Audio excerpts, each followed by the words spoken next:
Bonsoir mesdames et messieurs et bienvenue à vous. C'est l'heure de Santé Mag, l'émission qui se soucie de votre santé et de votre bien-être.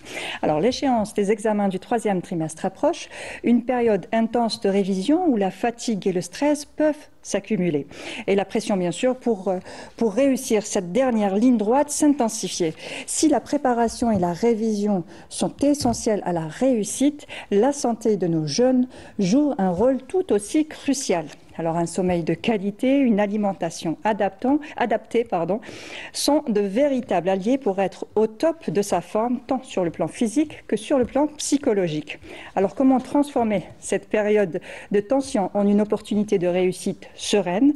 Comment concilier bien-être physique et mental avec les exigences justement des préparations des examens? On en parle aujourd'hui avec nos invités. Et j'ai le plaisir de recevoir Dr Gmari Souaed. Bonsoir. Bonsoir. Vous êtes médecin généraliste en libéral. Merci d'avoir accepté votre invitation. C'est moi, merci. Avec nous aussi, Dr Ouminia Linda. Bonsoir. Bonsoir, Mounia. Alors, vous êtes nutritionniste et bienvenue à vous. Merci d'avoir accepté aussi notre invitation. Merci à vous. Alors, la pression est palpable ces derniers jours. Les examens approchent à grands pas pour tous les paliers et aussi pour ceux qui passent leur bac, pour ceux qui passent leur BEM. Et on sait à quel point ça peut être stressant, justement, l'échéance qui arrive du bac et du BEM.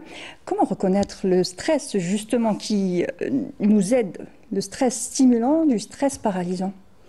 En fait, on a un petit peu diabolisé le stress parce que c'est quelque chose de tout à fait normal. C'est un instinct de survie. Quand vous voyez un animal féroce, vous êtes stressé. Et c'est ça qui vous sauve.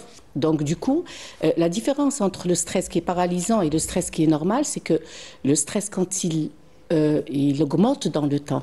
Quand il devient chronique, c'est là où on parle de stress paralysant.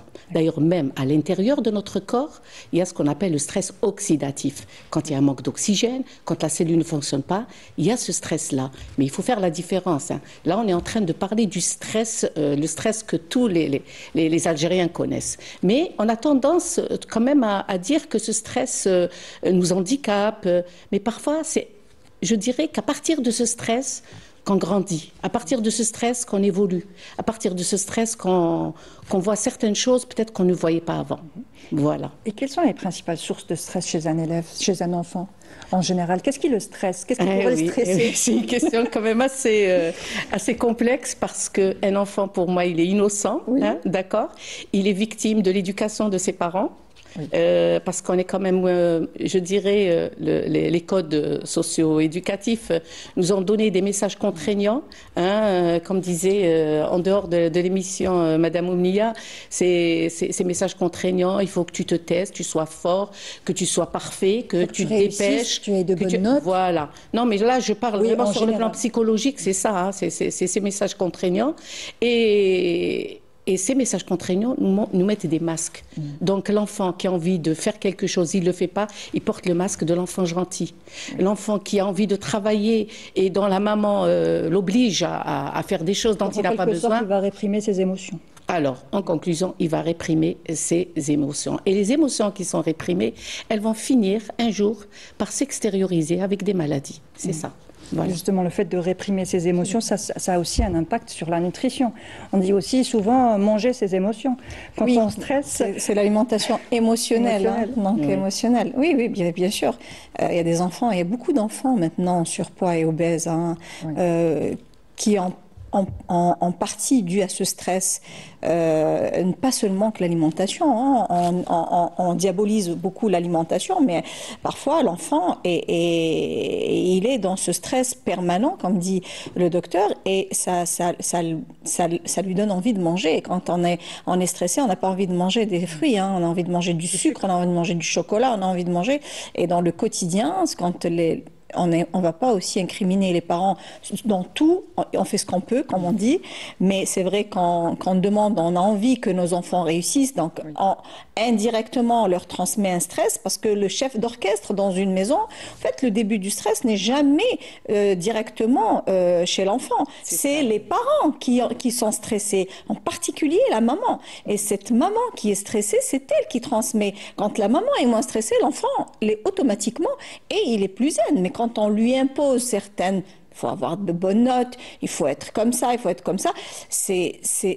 Au début, ça passe, mais à la longue, ça devient stressant et l'enfant devient des fois, boulimique, il a envie de manger. Et des fois, c'est même pas ça. C'est qu'il se donne une raison d'arrêter de travailler, disant j'ai faim.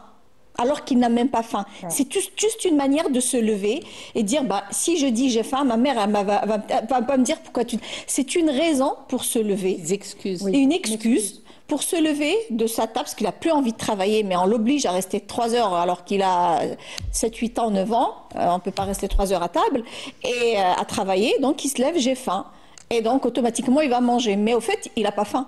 Et donc il va manger plus que ce qu'il va... Et au fur et à mesure, dans tout ça, l'alimentation, comme on dit, quand on dit j'ai faim, il va tout de suite passer aux biscuits, aux gaufrettes, au chocolat, etc.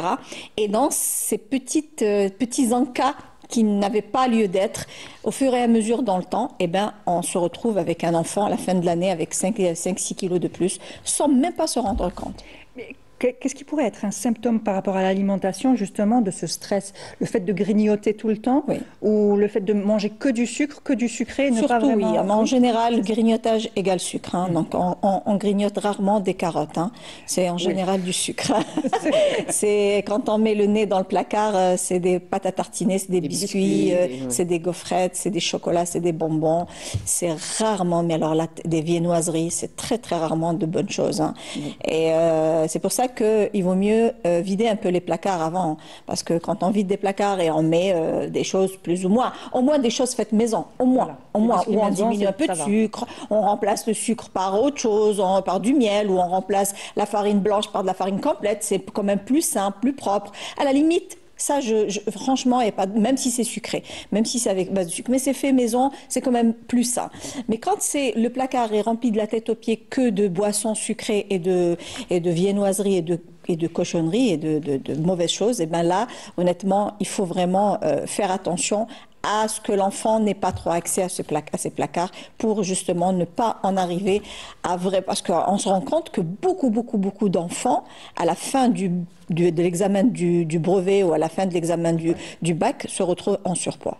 Et tout ça, c'est dû à ce stress et à cette manière de s'alimenter qui est complètement déstructurée et qui est contre-productive par rapport à une concentration correcte. On va voir ça tout au long de l'émission. Et justement, quels sont les autres symptômes du stress chez l'enfant? Comment ça pourrait se manifester chez cet enfant, à part la nutrition?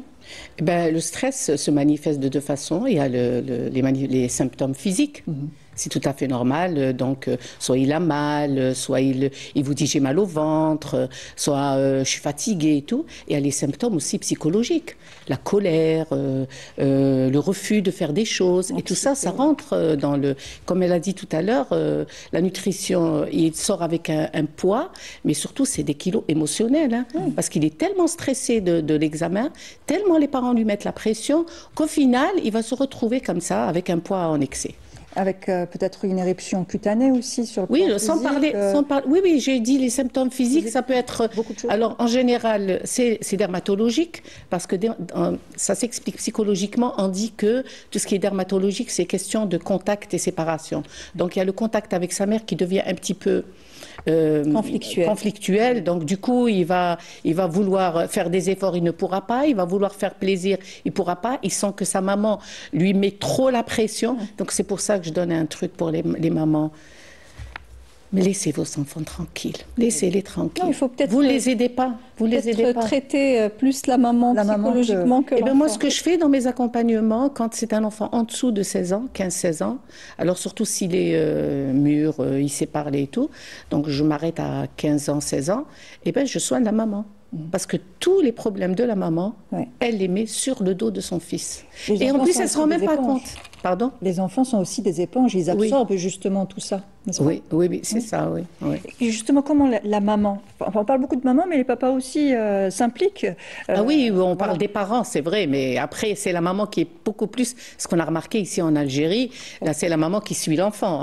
C'est rare que c'est le papa. Comment alors cette maman ou ce papa, comment ces parents peuvent-ils soutenir leur progéniture sans les stresser? Juste la bonne dose. être là pour eux quand ils ont besoin par rapport aux examens, surtout en ce moment, mais sans trop en faire, sans les étouffer, on va dire. Oui. Voilà. En fait, les parents aussi souffrent. Oui. Parce que si une maman met de la pression sur son fils, il faut savoir qu'elle avait de la pression. D'un côté. Peut-être qu'aussi qu'elle veut que ses enfants, pour elle, d'après ses croyances limitantes, elle croit que c'est en étudiant, en ayant de bonnes notes, que son fils ou sa fille sera quelqu'un de notaire, ou je sais pas quoi, voilà, gérera bien sa vie.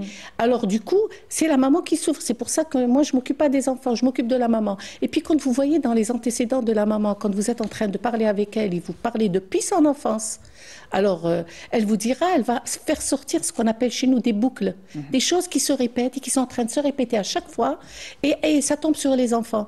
Elle vous dira par exemple, il y a des mamans qui vous disent moi quand j'étais petite, c'est vrai que mon père ne me disait rien, mais ma mère elle me disait si tu ne travailles pas, tu resteras à la maison et tu seras enfermée. Donc cette phobie de rester à la maison fait qu'elle encourage ses enfants à encourager entre guillemets, elle stresse ses enfants à travailler. Donc il faut qu'elle prenne conscience de ça. Voilà, déjà la prise de conscience c'est 50% de la guérison. Si elle prend conscience, moi, quand je dis à la maman que, madame, c'est vous qui êtes dans le conflit, c'est pas vos enfants, et vous êtes en train de transmettre ce conflit à vos enfants, et bien elle me regarde et elle me dit, oui, vous avez raison, parce que voilà ce que j'ai subi, moi, sans parler de tout ce qu'elle a subi comme trauma. Hein. Après, on rentre pas dans les détails. Oui. Et puis aussi, les parents voudraient voir réussir aussi leurs enfants là où peut-être eux ont échoué. Une maman qui n'a pas pu avoir son bac ou qui n'a pas pu faire les études qu'elle aurait aimé faire, elle aurait aimé faire quelque chose, donc elle essaye de projeter tout ça dans son enfant. Mais elle le dit ouvertement, elle le dit même au public, aux gens qui l'entourent. Moi, j'ai pas fait d'études, je veux que mes enfants, elle est fière, ma fille sera médecin, mon fils sera ingénieur et ainsi de suite. Donc, c'est pas, elle l'exprime.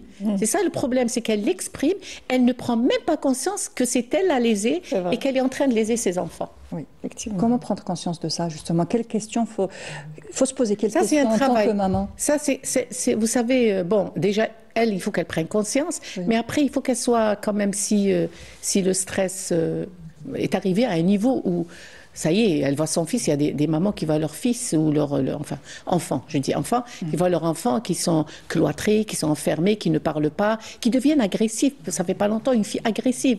Donc du coup, c'est elle qui doit prendre cette conscience et une fois qu'elle prendra conscience, je vous assure qu'elle va sur le chemin de la guérison toute seule. Oui.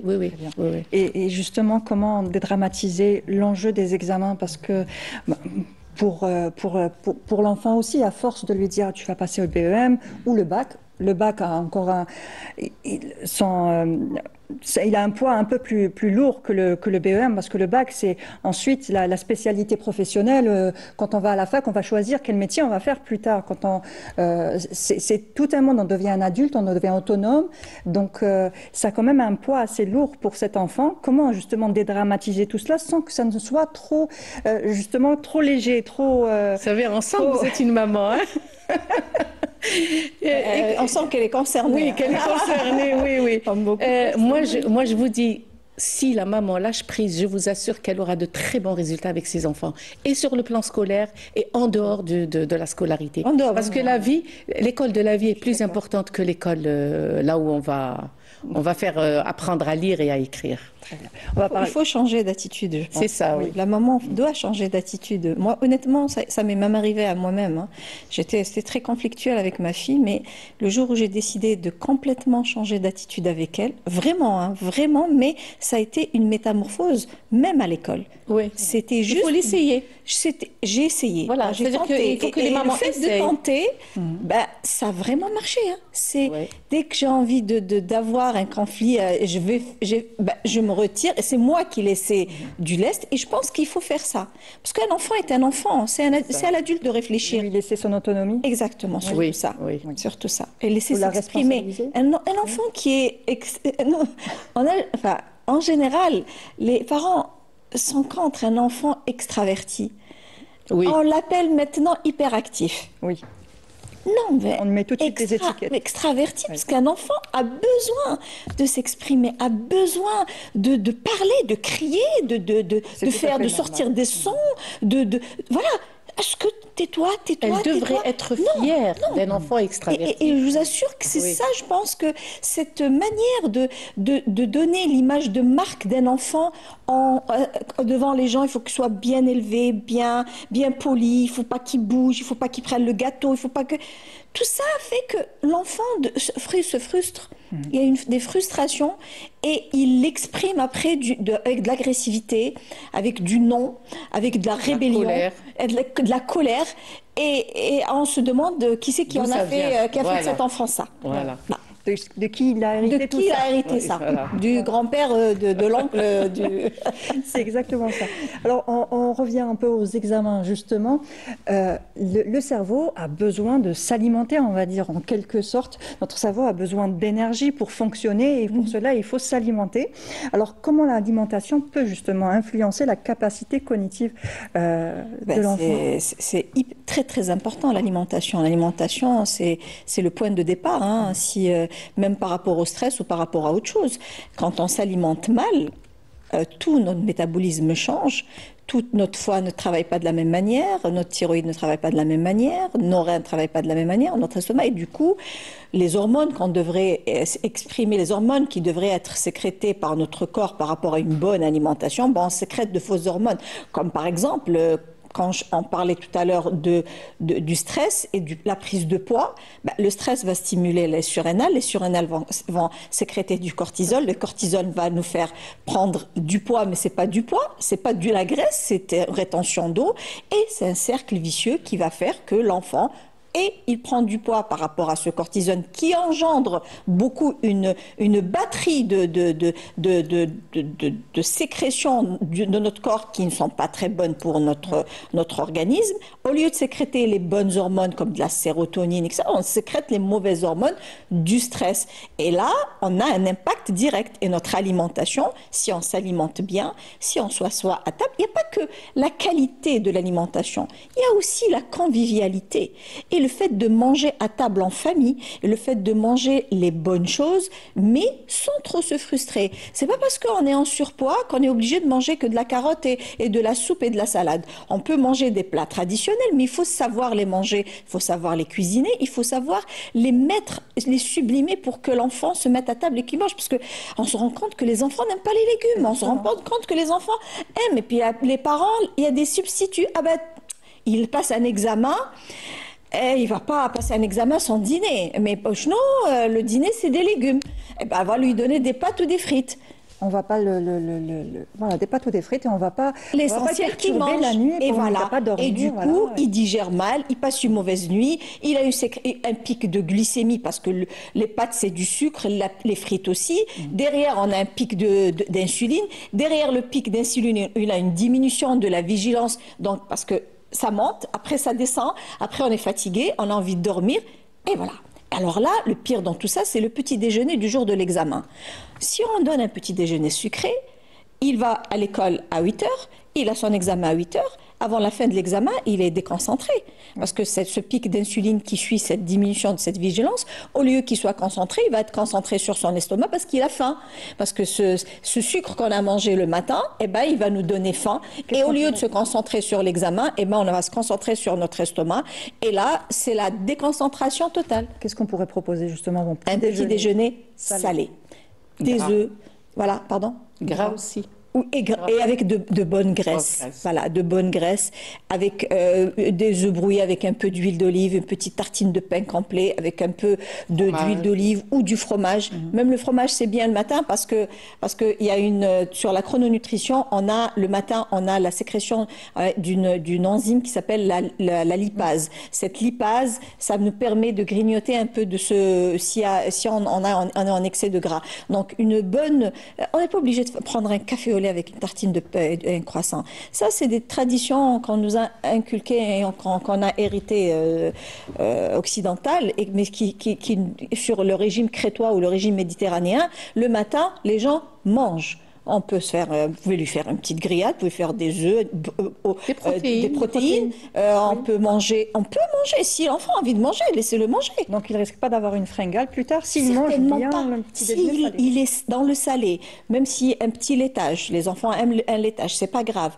ou un fromage, ou un yaourt, plus 2 œufs brouillés, ou 2 œufs durs, avec un filet d'huile d'olive, une petite tartine de pain complet. Il ne faut pas que ça soit du pain blanc pour qu'il n'y ait pas une absorption rapide du sucre, plus une orange, ou un des 3. Oui. Ben, là, moi, je suis très graine de chia le matin. Justement, j'allais vous poser la question sur ce qu'on appelle les super aliments, les graines de chia, les graines de goji. Ce n'est pas de super aliments, c'est des aliments, mais qui sont très intéressants. Pourquoi? Parce que, par exemple, les graines de chia, mais il faut que l'enfant ait envie de le prendre parce qu'il devient un peu gélatineux, etc. On peut le mettre dans un yaourt, et il gonfle. Et qu'est-ce qu'il a comme capacité? Premièrement, il y a des valeurs nutritionnelles, donc il y a des protéines, il y a des fibres dedans, mais ce qu'il y a, c'est qu'il y a une sensation de satiété qui se fait. Donc du coup, l'enfant n'aura pas faim pendant l'examen. D'accord? On met une cuillère à café dans un verre d'eau, dans un yaourt, on le laisse un petit peu gonfler, on peut le manger avec un peu de miel, par exemple, ou des fruits ou des fraises, c'est la période des fraises ou des oranges dans le yaourt. Ça, c'est un bon petit déjeuner. S'il n'a pas envie de manger des œufs, il n'est pas obligé de manger des œufs, ça, c'est pas mal aussi. Avec une petite tartine de pain au fromage, il va à l'école. Très bien. Et là, honnêtement, ça va vraiment le caler et il va vraiment tenir le coup pour la fin de l'examen. Et ça lui permet d'avoir de bons aliments dans son estomac avant d'aller à l'école. Et un peu de noix ou un peu les oléagineux dans la main, l'équivalent d'une petite poignée, on peut la mettre dans la poche et grignoter ça entre les examens. Ça permet aussi d'avoir de bons lipides. L'astuce de grand-mère, quand on était jeune, je pense qu'on l'a tous eu, c'était d'avoir un carré de sucre dans la poche pendant les examens. Ça, à choisir, je sais, vous allez me dire pas le sucre. Avec quoi on pourrait remplacer à part les oléagineux? Des graines, des graines, mais elle courge, cherche quelque chose de sucré au fait, un truc sucré, une date. Voilà, la une date, figue. par exemple, une figue. Ouais. Voilà, une figue sèche. Une figue sèche, c'est pas mal. C'est très très sucré ça aussi, mais c'est un enfant. Hein. Mais ça reste du fructose, mais le fructose reste aussi. Mais l'absorption, le temps que ce fructose se divise en deux et qu'il devient glucose et qu'il arrive au niveau, etc., on a beaucoup plus de temps. Et puis en plus, il y en a des fibres. Et puis en plus, c'est pas un sucre vide. Le sucre qu'on met dans la poche, c'est du sucre vide. Ouais. La date est un sucre, mais avec beaucoup de valeurs nutritionnelles. Très bien. On parle aussi de nutriments essentiels à privilégier pour soutenir les fonctions cérébrales. Oméga 3, vitamine B, tout cela. Donc, quoi on pourrait les trouver? Est-ce qu'on prendrait des suppléments, des compléments alimentaires? Est-ce que c'est conseillé? On en trouve en pharmacie aussi. Est-ce que c'est conseillé d'en prendre? Ou est-ce qu'une alimentation...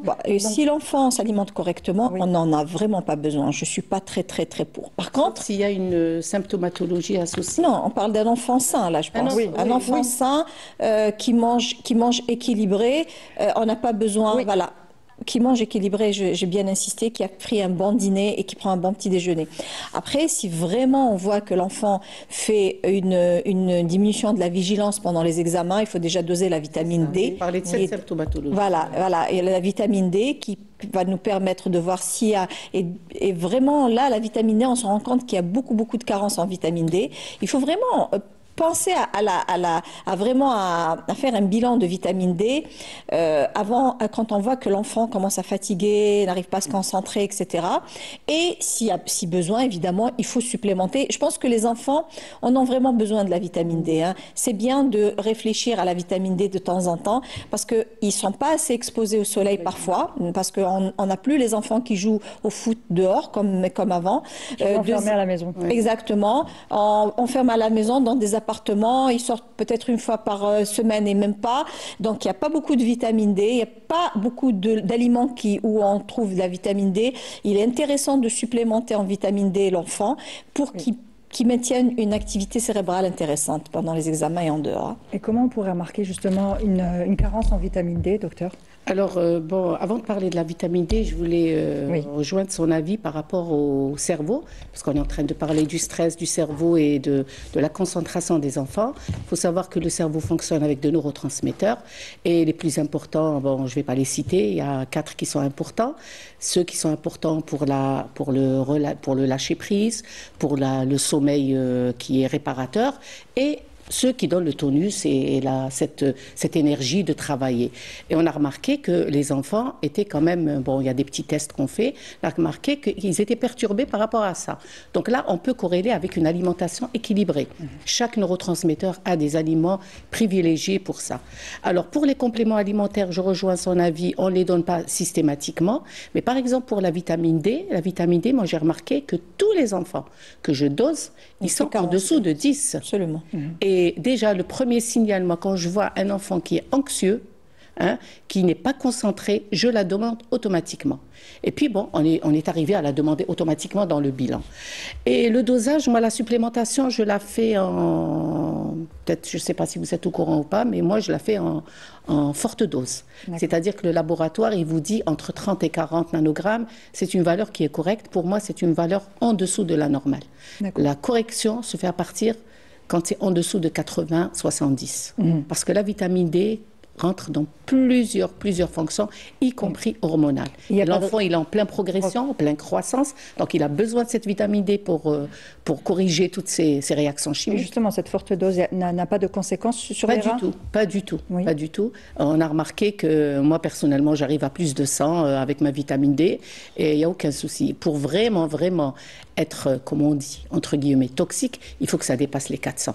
D'accord. Donc les enfants ont besoin. On peut même supplémenter sans même faire le dosage. Donner des capsules une fois par semaine à un enfant, des capsules à 50 000 unités, il la prend et il est tranquille. Donc voilà, à la naissance d'un enfant, le pédiatre nous dit qu'il va... suffisant. C'est pas du tout suffisant. Mais après, justement, si le pédiatre ne nous le rappelle pas et avec le temps, il y a des oublis. on oublie de donner cette vitamine D et puis on ne pense pas forcément à la vitamine D. Vous pouvez la donner. Les nourrissons, on leur donne une ampoule sans problème. Ils la prennent.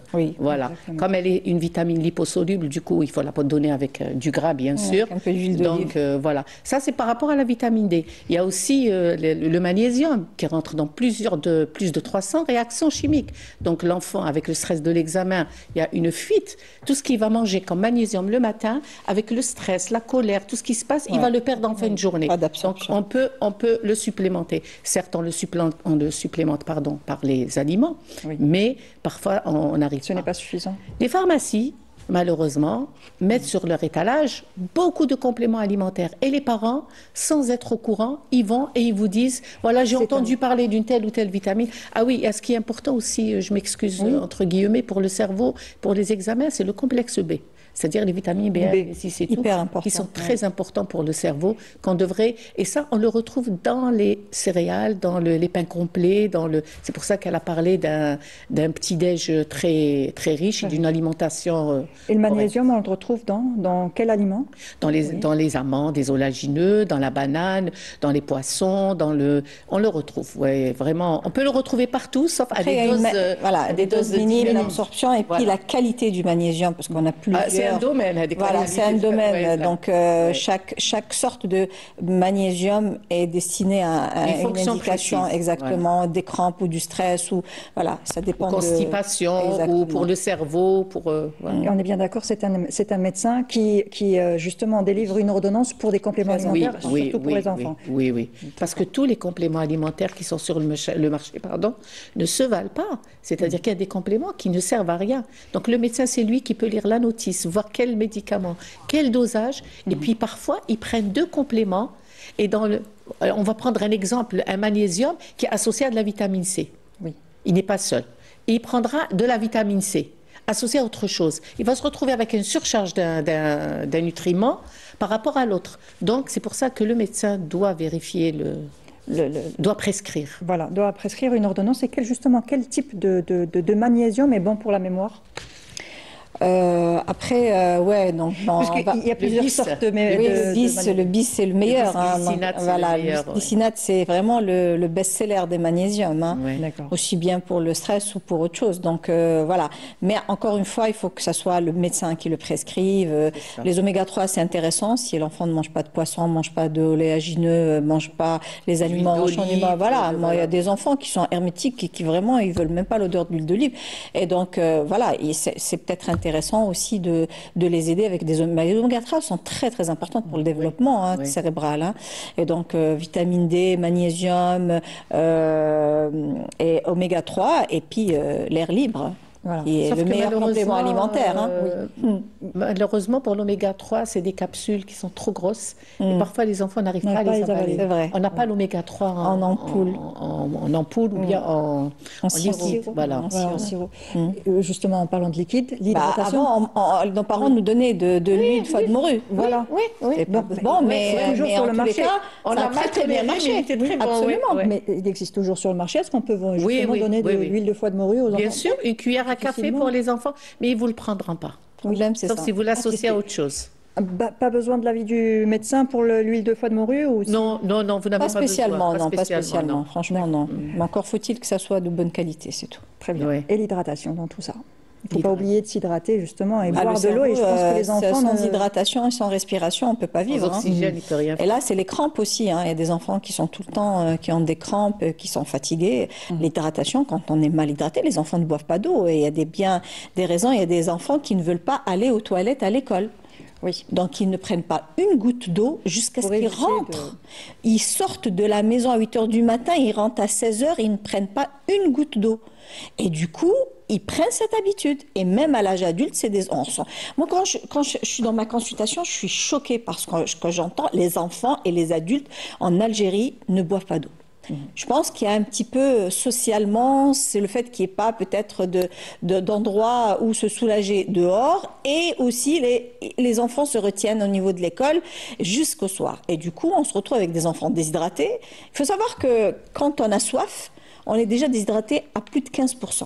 Donc, quand on a la sensation de soif, quand on a envie de boire, il y a des gens qui boivent instinctivement parce qu'ils ont besoin de boire. Mais si on a la gorge sèche, cela veut dire qu'on est au moins 15% de déshydratation. Vous vous rendez compte? Si on a soif à 10 h du matin et on commence à boire à 16 h quand on arrive à la maison, imaginez-vous le pourcentage de déshydratation de l'enfant à ce moment-là. On ne peut pas avoir un esprit ouvert avec ça. Justement, avec le temps, ça a des répercussions importantes sur la santé de l'enfant. Surtout, répercussions sur tout notre organisme, sur notre cerveau, sur nos yeux. On est fait d'eau. Hein. Si on est déshydraté, absolument, on est fait de 70% d'eau. Si on est déshydraté pendant 5 heures, on tient. Hein. Il n'y a pas de souci. Hein. On se retient, il n'y a pas de problème. On ne meurt pas de déshydratation. Absolument, on meurt de déshydratation si on avait un jour de déshydratation. Mais n'empêche que l'impact sur notre organisme, sur le stress, sur notre cerveau, sur notre cœur, sur tout notre organisme, c'est un impact vraiment concret, mais il est un petit peu dévié. Ah, j'ai mal à la tête. C'est un des signes de déshydratation. Mais pourquoi tu as mal? Va prendre du paracétamol. Va boire de l'eau. Voilà. Essayez de boire de l'eau avant, mais combien d'eau par jour pour un enfant? Pour un adulte, on le sait, c'est 1,5 litre, mais pour un enfant, en général, on minimum. Hein, pour un adulte, on est sur 2 litres. Si on fait une activité physique, plus. Hein. D'accord. Donc, 1,5 litre, c'est le minimum acceptable. Hein. Pour un enfant? Pour un enfant, c'est la même chose. Hein. 1,5 litre, oui. Voilà, pas tout petit, peut-être pas un tout petit, mais un enfant qui va à l'école, exactement, qui bouge, qui a une activité physique, qui marche, etc. Oui, 1,5 litre, c'est rien. Hein. 1,5 litre. Hein. 1,5 litre. Il y a tout hein, dans 1,5 litre. Il n'y a pas que de l'eau. Hein. Justement, tout ce qui est pas de sucré, surtout. Pas de limonade. Ça déshydrate. Et pas de limonade, surtout. Ça déshydrate. Ça, c'est plutôt. C'est le contraire qui va se passer. C'est plus la santé si on parle de limonade et de jus et tout. Mais par contre, les fruits ou les légumes pressés, ça, c'est avec de l'eau, c'est intéressant. Voilà. pour donner un goût à l'eau, parce que beaucoup de personnes disent qu'on n'aime pas le goût de l'eau. Au goût, moi je préconise l'aromatisation de l'eau, c'est-à-dire qu'ils peuvent faire leur goût à eux seuls. Voilà. Soit, alors le plus classique, c'est la tranche de citron qu'ils mettent dans l'eau. Parfois, je leur donne même de mettre des feuilles de verveine pour les gens qui aiment le goût, une feuille de menthe dans l'eau, elle va lâcher cette odeur et il n'aura pas cette eau fade. Des morceaux de fruits, des morceaux de fruits, oui. De la cannelle, ça fait que ça a le goût du sherbet. Ah oui. On met de la cannelle, on met de la menthe, de la cannelle et du citron. Ça a des feuilles de menthe, du citron et de la cannelle. On a l'impression qu'on voit comme du sherbet, c'est que les gens aiment mais sans avoir du sucre. Mais c'est très bon. Par contre, il faut quand même pour les gens qui ne boivent pas, là j'ouvre une petite parenthèse, pas pour les enfants, mais pour les adultes par exemple, il y a des adultes qui ne boivent pas, comme on vient de le dire. Oui. Voilà, il faut instaurer des petites astuces. Par exemple, moi je dis à mes patients, après chaque salette, vous prenez un verre. Donc déjà, il y a 5 prières, déjà ils ont 5 verres. Après, s'ils ont soif, ils boivent, ou bien s'ils prennent un café ou un thé ou un truc, au moins, je garantis ce litre et demi, le minimum. C'est vrai. Moi aussi, je leur donne des astuces comme ça. Voilà. C'est le grand verre d'eau le matin, à jeun, jamais frais, justement, toujours par la température ambiante, parce qu'il y a un choc thermique qui peut se faire au niveau de l'estomac. Parce qu'on pense souvent que se désaltérer, enlever cette sensation de soif, c'est prendre un grand verre d'eau frais. Alors que non. Il n'y a pas plus désaltérant qu'une eau.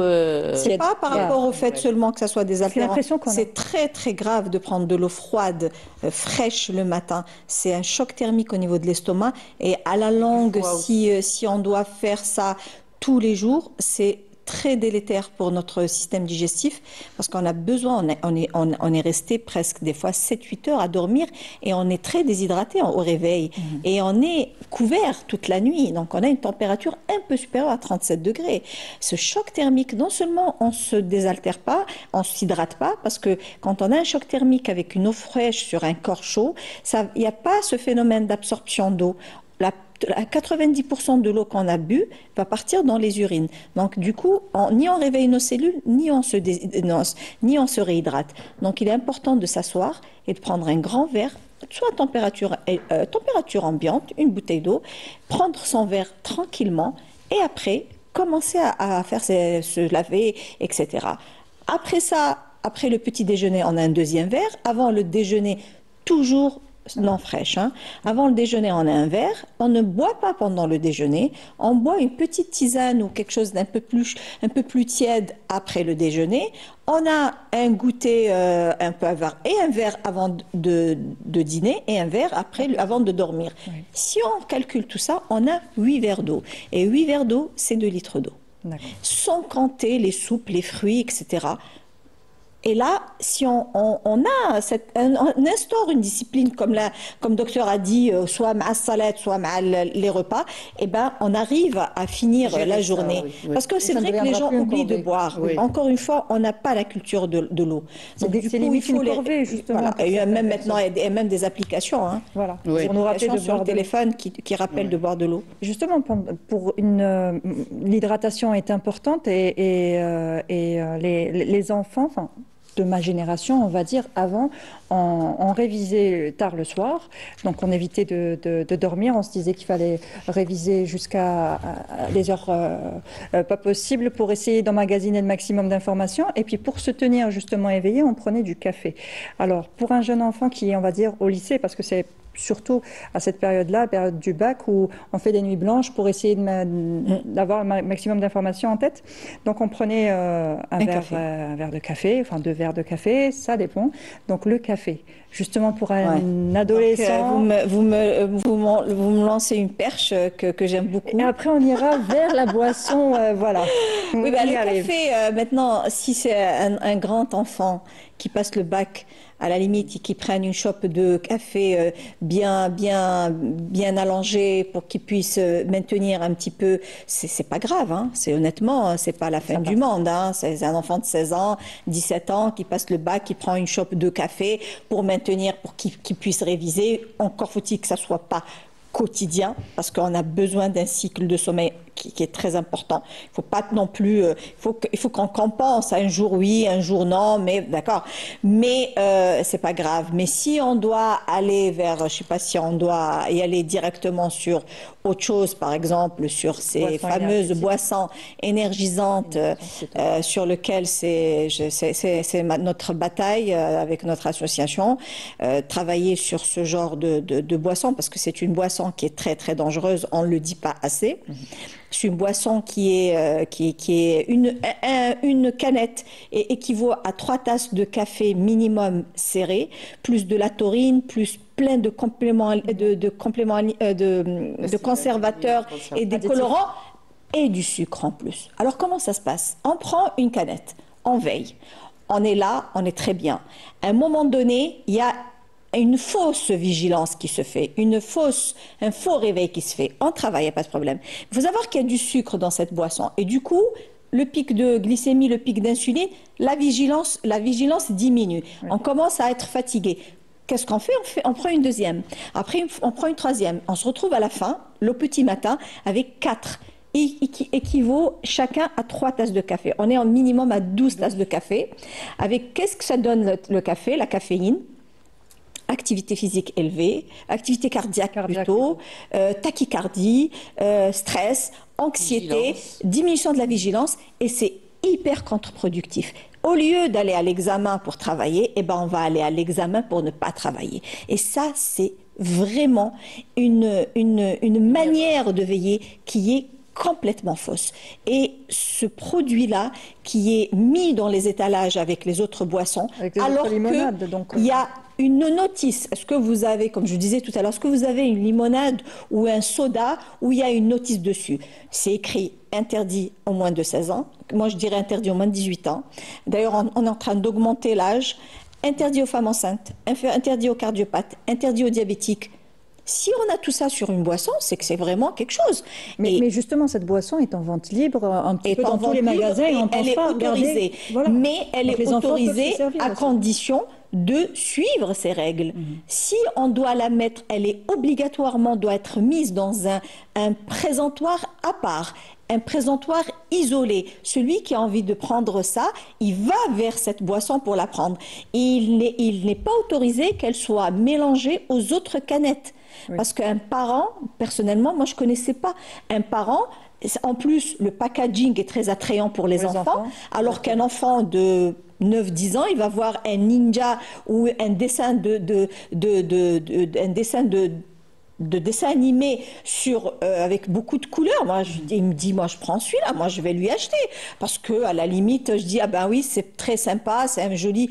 Mais au fait, on donne du poison. Les personnes âgées. J'ai eu une histoire d'une grand-mère où le fils et le petit-fils buvait ça et mettait dans le réfrigérateur. Et dès qu'il restait un peu, le buvait. Dès qu'il restait un peu, c'est un goût qui lui plaisait, parce que c'est de très bon goût. Et ben, elle a fini par un AVC, alors qu'elle était bien équilibrée, elle mangeait bien, elle était sous traitement. Pourquoi? Parce que cette boisson donnait une activité physique, une activité cardiaque accélérée, et elle a fini par un AVC.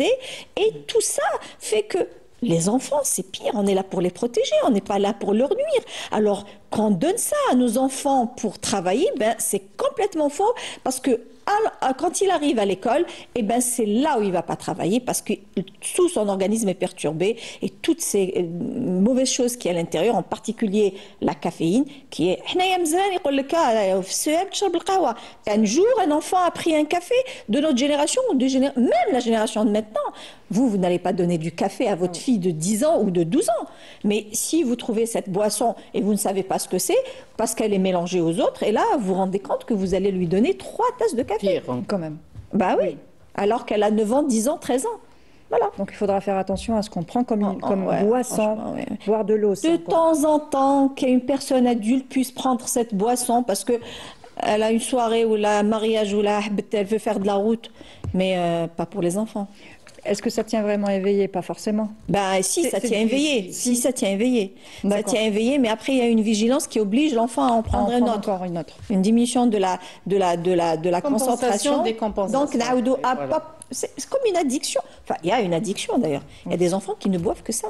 Oui, très bien. Et justement, pour éviter de dormir, on prend ces boissons, du café pour notre génération, mais aujourd'hui, c'est les boissons énergisantes.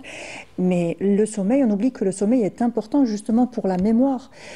On nous a toujours dit, c'est dormir le soir, ça nous aide justement à mémoriser tout ce qu'on a fait pendant la journée. Oui. Donc le sommeil est important pour justement tout ce que cet élève va essayer d'apprendre. Voilà, exactement, oui. Mais écoutez, le sommeil, déjà, c'est quelque chose d'important dans la mesure où c'est non seulement l'apprentissage, mais aussi la réparation du corps. Oui. Donc, on sait très bien que le sommeil, c'est des phases. On a le sommeil lent, le sommeil profond. Et après, si l'enfant fait un sommeil réparateur, c'est-à-dire qu'il fait ces 4 phases, il dort à une heure précise et il se lève à une heure précise, là, c'est bien. Non seulement il va mémoriser, le lendemain il sera en forme et il pourra gérer sa journée normale.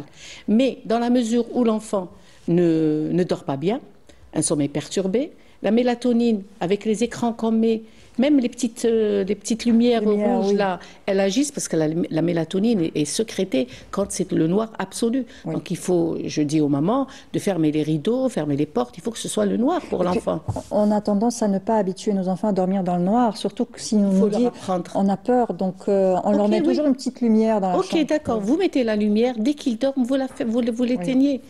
C'est ça, les parents, ils sont comme ça. En fait, parfois, les enfants n'aiment pas dormir. Moi, personnellement, mes enfants, je dormais avec eux jusqu'à ce qu'ils dorment. Je ferme la chambre, je sors et je fais qu'à mes occupations.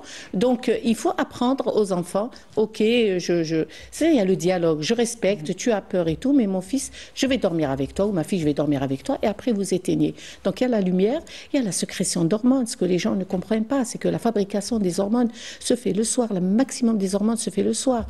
Et l'enfant, il a besoin des hormones de croissance, des hormones... Oui, donc, du coup, il faudra quand même respecter ce sommeil. Et sous prétexte que c'est l'examen qui va veiller, ok, je suis d'accord qu'une nuit, 2 nuits, c'est pas grave. Mais quand c'est à chaque fois qu'il y a des examens, il veille. À chaque fois qu'il y a une soirée, il veille. À chaque fois qu'il y a une sortie, il veille. Là, d'ailleurs, c'est simple. Si vous avez remarqué, pendant les vacances scolaires, surtout les grandes vacances, moi, je faisais des gardes. Il y avait des parents qui venaient avec des enfants de 5-6 ans aux urgences. Je disais, mais monsieur, c'est vous le malade ou c'est... Oui, c'est moi.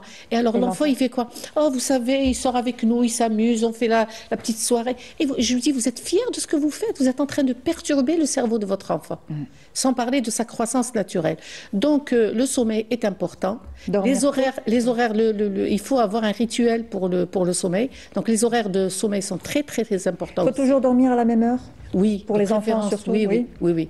Pas après 10 heures. D'accord. Le minimum, c'est 10 heures. 22 heures, c'est déjà tard pour voilà, pour je dis vous parlez des enfants petits, après les adolescents. Les adolescents, c'est compliqué à enlever aussi. Écoutez, il y a beaucoup d'imprégnation du cerveau. Alors, elle a parlé tout à l'heure des...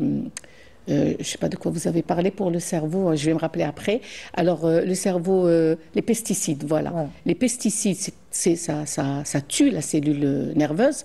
Donc, moi, je demande aux parents de rincer les légumes et les fruits avec un petit peu de vinaigre ou du bicarbonate, quelques minutes comme ça. Il y a aussi l'aluminium. Enlevez de vos cuisines tout ce qui est alu, parce que l'aluminium se fixe sur les cellules cérébrales.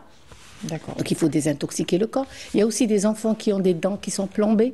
Donc le plomb, il faut l'enlever aussi. Le plombage, oui. Voilà, donc il faut l'enlever aussi. Ça, c'est des choses, ça, c'est de la prévention par rapport aux enfants. Alors si vous ne faites pas cette prévention et l'enfant ne dort pas et il prend des sodas et il est perturbé et il est émotionnellement, il a des conflits, c'est pas le meilleur cocktail. Qu'est-ce que vous allez... Justement, pour le sommeil, est-ce qu'on garde la même heure, même le week-end? Surtout en période d'examen. Donc, même le week-end, on essaie de faire dormir les enfants à la même heure. On ne perturbe pas cette habitude, cette bonne habitude avec les enfants? Vous savez, l'habitude s'installe après, neuro-émotionnellement on dit, l'habitude s'installe après 21 jours. C'est-à-dire, si vous voulez inculquer quelque chose à quelqu'un, par exemple, lui faire un régime ou un truc comme ça, c'est après, il va vous dire, je vais faire du sport. S'il fait 1 semaine, 2 semaines, ne vous réjouissez pas. Parce qu'il faut au moins 3 semaines pour dire qu'il a commencé à s'adapter à l'éducation physique. C'est la même chose pour le sommeil. Donc, une fois qu'il s'habitue, c'est comme le vélo. Quand vous apprenez à jouer, à prendre le vélo, une fois que même si vous ne conduisez pas pendant des années, il suffit de le reprendre et là, vous êtes sûr que la mémoire, elle reprend. Donc, nous, on inculque aux enfants de dormir tôt pendant une période. Ils apprennent que c'est bon de dormir.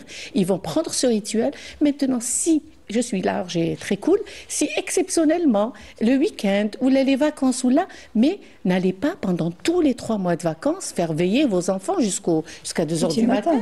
Ou bien les laisser avec leur smartphone. Et moi, je trouve ça aberrant. Des enfants qui sont petits, qui prennent le smartphone, qui veillent avec des dessins animés jusqu'à minuit. Et c'est grave, c'est très très grave. Donc le sommeil, c'est comme la nutrition. Hein, c'est la nourriture du cerveau. Non, mais non seulement le manque de sommeil, mais s'il manquait de sommeil et jouait aux jeux de société, mais non, c'est qu'il y a en plus la cerise sur le gâteau, c'est qu'il veille avec les écrans. C'est vraiment un cocktail explosif. Hein. Voilà. Il n'y a pas pire. Surtout le contenu auquel ils sont exposés, qui n'est pas quand on leur enlève.